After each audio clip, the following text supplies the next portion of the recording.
Howdy, I'm Lee Wilson, and this is TGO Wyoming, on the move. And today we're going to talk about angle grinders. So I am off to Harbor Freight. I have my coupons printed out, and I'm going to go get a angle grinder for $11.99. If it blows up, but it's only 12 bucks. So I am mostly complete, just have some finishing sanding to do on my first knife blank that I've made.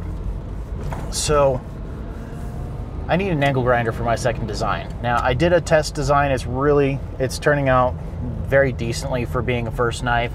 I've still got to do a heat treat on it, a lot of the finish sanding, and make the knife scales, make the handle scales. So still a lot of work to do before it's a finished blade, but there's also a lot of things to build before I can finish the blade. But I cut out this blank, or I cut out the profile of this one with a hacksaw, and that was a lot of work. That was pretty miserable. Started out with a 18 by 2 inch wide, 18 inch long, 2 inch wide, 3/16 inch stock, and I wanted to do a test blade before cutting into my actual design that I've been working on for like a month and a half. Well, it's time to make that actual design. No time like the present. I have a general idea of what I'm doing now, and I know it can be done, so I just really don't want to cut this out with a hacksaw again. That sucks. Hacksaw sucks. It does the job. You can do it with a hacksaw on file, but you know what?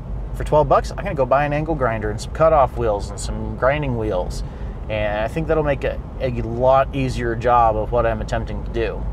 So Harbor Freight tools, you know, they're not bad, they're not great.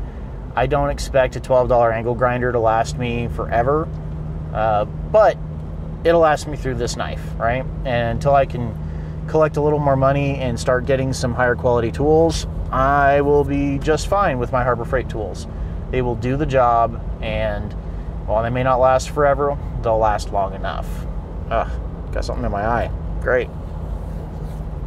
But an angle grinder and some cutoff discs are, man, I think that's going to be essential because, like I said, the hacksaw is just very difficult, very work intensive. I put a big old blister on my hand the first time around. It's just going to make the work more efficient. So, you know, you could just do everything by hand with hand tools. I mean, I could have, you know, ground the bevels with a file, or I could have filed the bevels and everything. I've done a lot of filing, finish filing on the bevels of the first blade. But I used my 1x30 belt grinder, and you know, I used my drill press to drill my holes for the handle scales. I've used the hacksaw to cut the blade down, used the hacksaw for the scale retention pins, the scale pins. So, you know, it's a matter of how much time do you want to spend, how much effort do you want to expend doing something when you can do it a little bit more efficiently with the correct tool. So I'm going to choose to use power tools. I shouldn't say correct tool. They're all the correct tools. But I am going to use power tools to make my job a little bit easier. So, yeah. They may be inexpensive, but I'm sure it'll work. They've got a sale on cutoff discs. It's a 10-pack for a whopping $5.99. I'm sure those will get me through until I can hit Home Depot and buy some good Diablo cutoff discs. I'm really impressed with the Diablo brand abrasives and cutting tools. So I'll end up with some of those. I'll end up with a better angle grinder, but as long as this gets me through this project, or at least gets me started on the project, I'll be good. I'm also going to probably buy some angle iron and create a bevel guide, or a bevel jig. So I'll make a plunge line guide with some spare steel I've got sitting around.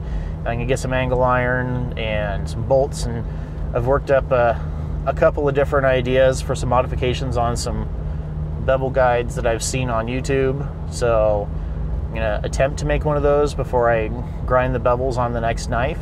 I hand ground the bevels on the first one, and I tell you what, I was able to get the offside bevel, like the side that it would be away from you if you're holding the knife, a right-handed person. I got that bevel really nicely. I was super pleased with that bevel, And then I tried to switch to my left hand and get the other bevel, and guess what? It didn't work. Oh man, that was a bad looking bevel.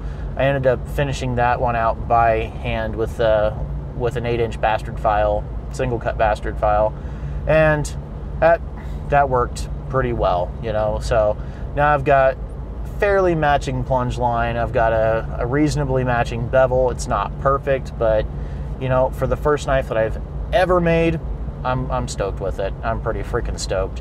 I still got to build a kiln or a furnace or a forge, something along those lines. Probably do a gas forge, simple gas forge, so I can do my heat treat.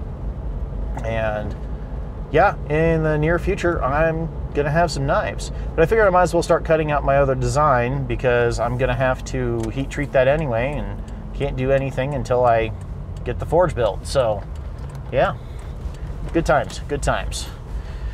All right, but that's about it for today. I'm here at Harbor Freight, so it's time to find myself a parking spot and get in there and buy some tools.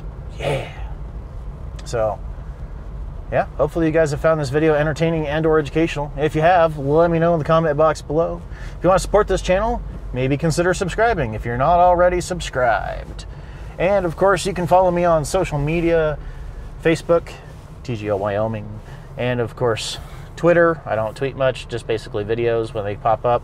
And my very favorite, Instagram, where I'm posting photos of cool things. You can actually see my knife project on Instagram right now. You can also head over to tgowyoming.com and then click on the daily Instagram feed. If you don't have Instagram, or you're on a desktop or a laptop, you can actually check out the photos on the daily Instagram feed on tgowyoming.com. Speaking of tgowyoming.com, if you go to tgowyoming.com/support, click through the banner and do your Amazon shopping through my link, I get a nice little kickback. It doesn't cost you a thing, and it helps me buy tools so I can make knives and do other cool things. Yeah, that's about it for today. So thanks again for watching. As always, stay safe, shoot straight, and I'll see you next time.